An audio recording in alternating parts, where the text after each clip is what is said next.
नमस्कार देवियों और सज्जनों, व्यालोक वाणी में आप सभी का स्वागत है। और हम एक बार फिर से लेकर आए हैं बंगाल की टटका खबर। हमारे साथ हैं ऋत्विक चट्टोपाध्याय।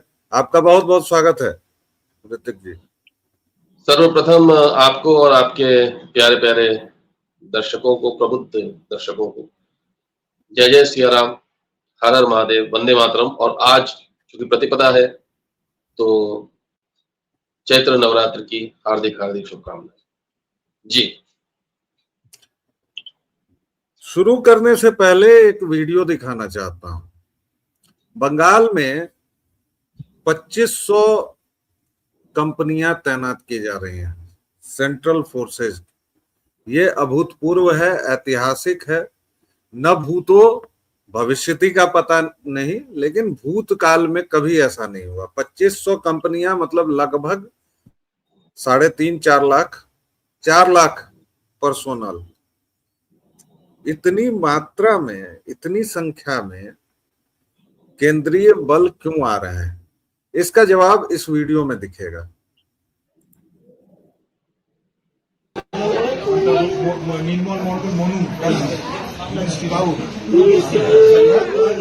ये 24 परगना का एक वीडियो है। भाजपा कार्यकर्ता के ऊपर हमला हुआ है, वो बंगाली में हिंदी में टूटी फूटी बता रहा है। उसके घर की महिला के साथ जो हुआ है वो दिखा रहा है।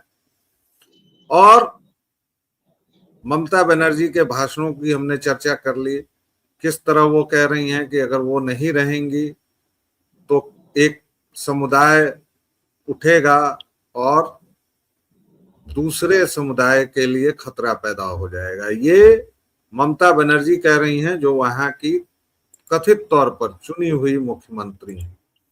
ये कमाल की बात है।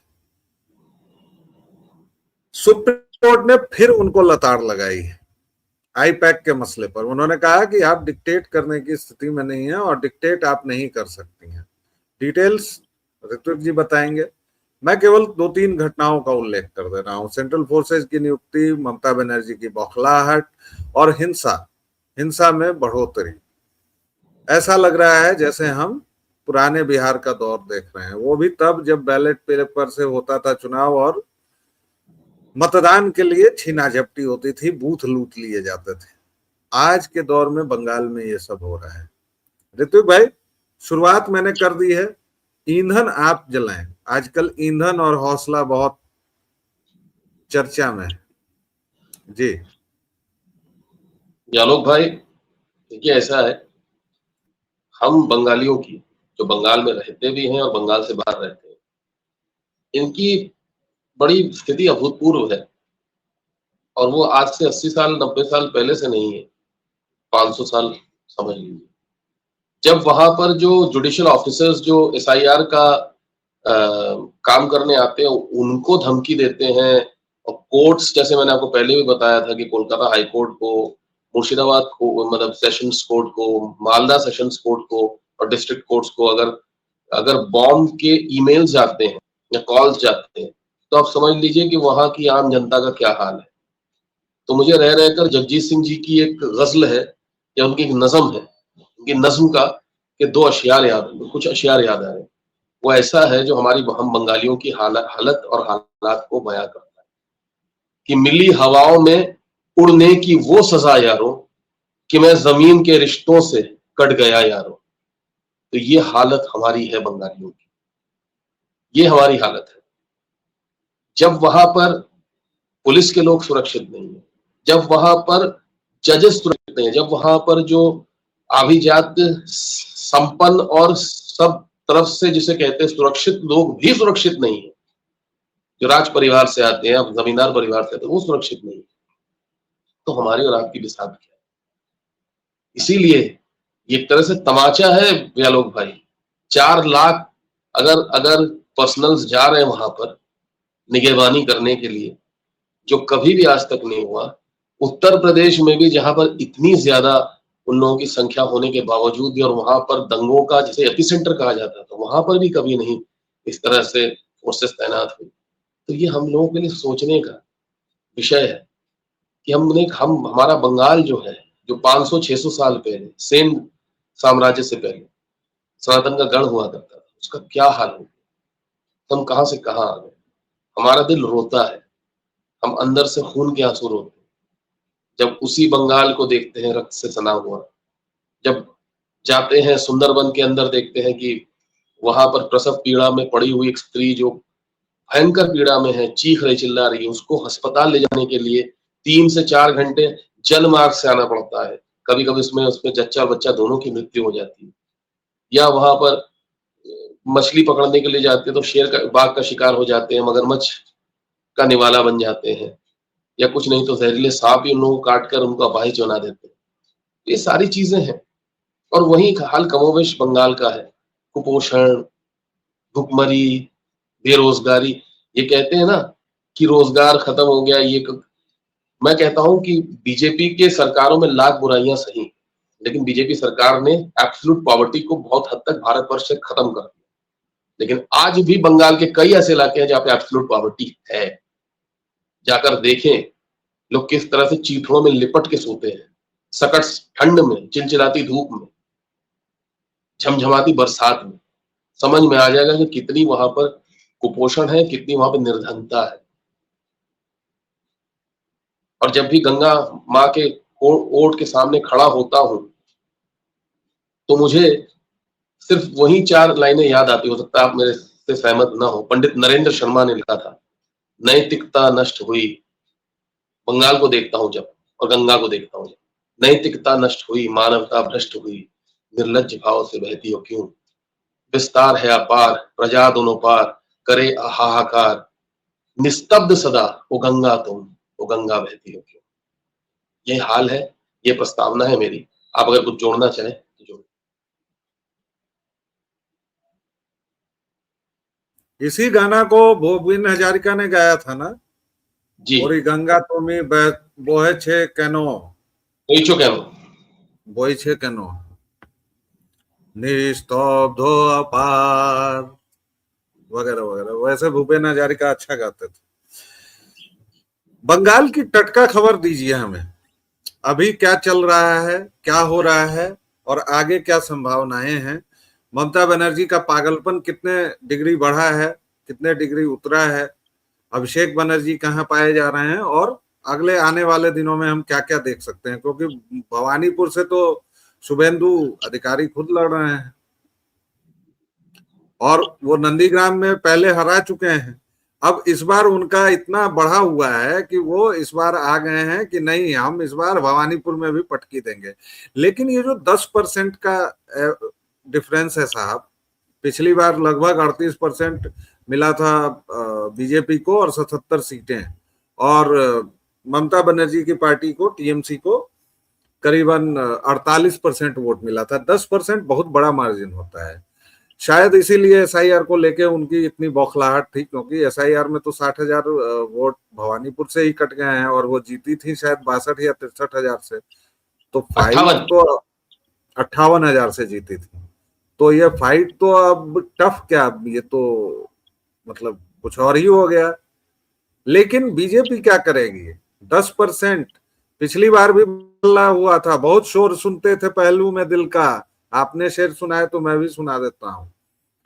पिछले बार के चुनाव में बीजेपी के लिए बहुत हल्ला था, शोर था, बहुत शोर सुनते थे पहलू में दिल का, जो चीरा तो कतरा एक खून भी ना निकला। 77 सीटों पर सिमट गया क्योंकि वोट परसेंटेज नहीं बढ़ा था। ये 10% कहां से कैरी करेंगे? देखिए, मैं आज आपको एक बात बता दूं, 60 लाख जो ये लॉजिकल डिस्क्रिपेंसीज में जो इनकी जांच चल रही है, इसमें 23,000 का ही अभी तक निस्तारण हुआ है, 23 लाख का। और उसमें से 9 लाख से ज्यादा जो है उनके डॉक्यूमेंट्स नहीं मिले, इनवैलिड पाए गए। तो आप 9 लाख हटा दीजिए तो पहले कितने निकले थे? 64 और 9 73। और कितने टोटल वोटर्स हैं? 7 करोड़ 4 लाख। तो 10% से ऊपर हो गया ना व्यालोक भाई। और बाकी 12-13 लाख में भी कहीं ना कहीं तो कुछ गड़बड़, यानी ये जाकर आंकड़ा रुकेगा ही 1 करोड़ पे। तो इसीलिए तो ममता बनर्जी ताता थैया कर रही है, इसीलिए तो अपना अपने महान गायन से सबका मंत्र मुग्ध करने के बाद और इतना मतलब धमाल मचाने के बाद जनता की बेहद मांग पर वो पंजाबी शायरी लेकर आई, ऐसी शायरी की मतलब अब क्या बताऊं, बिस्मिल आजमाबादी शायद अंदर ही मतलब जिसे कहते हैं ना सिहर उठे होंगे वो शायरी सुनकर। तो ये दिखा रहा है ना 8.2% तो पहले ही कट गए थे। अब अगर 9 लाख चले जाएंगे तो 10 के ऊपर ही चला गया ना, 73-74 लाख मतलब तो अभी 10% हो गया है, 10% से ज्यादा। तो बौखलाना तो स्वाभाविक है ना, इसलिए तो बोल रहे बीजेपी के छक्का मार, वो ये करेंगे वो करेंगे। एनीवेज, तो मैं देखिए अभी भी मैं ये नहीं कह रहा कौन जीतेगा। पिछली बार भी जब बीजेपी के लिए बहुत से लोग बोल रहे थे हवा थी। जी सवाल बोलिए। मेरा फिर दोहरा रहा हूं, 10% का जो मार्जिन है, SIR कितने परसेंट उसको कवर कर लेगा, और बाकी के लिए भाजपा क्या करेगी? बाकी के लिए भाजपा को तो उतरी तो हुई है, जा तो रही है, जगह जगह पे वो लोग कैंपेन कर रहे हैं, घर घर डोर टू डोर जा रहे हैं। इस बार लड़ भी रहे हैं। लेकिन ये जो इसकी माँ के ऊपर हमला हो गया तो वो रो रहा था लड़का एकदम आदर्श बंगाली छिले की तरह, वो करने से नहीं होगा ना। तुम अगर आदर्श बंगाली छिले है तो तुमको सड़क पे उतरना पड़ेगा, तुमको उनको उसी तरह से जवाब देना पड़ेगा जैसे गिरीश पार्क जा रहे थे जब बस में भर भर के रैली के लिए बीजेपी के कार्यकर्ता, तो उनके ऊपर जब पत्थर फेंका गया तो उतरे, उन्होंने पत्थर समेटा और उनको मारना शुरू किया और भाग गए। तो ये आपको करना ही पड़ेगा। आप 4 लाख फोर्स क्यों, आप आर्मी लगा दो तो भी, क्योंकि वो बौखला चुके हैं वो लोग, वो करेंगे ही करेंगे वहां पर। कितना अंतर पड़ेगा? SIR से कितने परसेंट वोट का मार्जिन आपको लग रहा है कि कवर हो सकता है? अरे अभी 10% से ऊपर चला गया ना, मैं बता रहा हूं 73 लाख निकल गए, तो सोचिए 73 लाख निकल गए, 9 लाख के पास डॉक्यूमेंट्स नहीं है, उनको तो वोट नहीं करने देंगे ना। लेकिन उनका तो अभी चल रहा है ना ब्रो, उनका तो बाकायदा जुडिशियल इसमें इंस्पेक्शन में होगा। अभी तो हमारे पास पूरे आंकड़े हैं नहीं कि कितना का क्या हुआ। मान लीजिए कि 60 लाख में 50 लाख कैंसिल हो गया, 55 लाख कैंसिल हो गया, तो उससे क्या 10% वोट का हो जाएगा? एक ये, और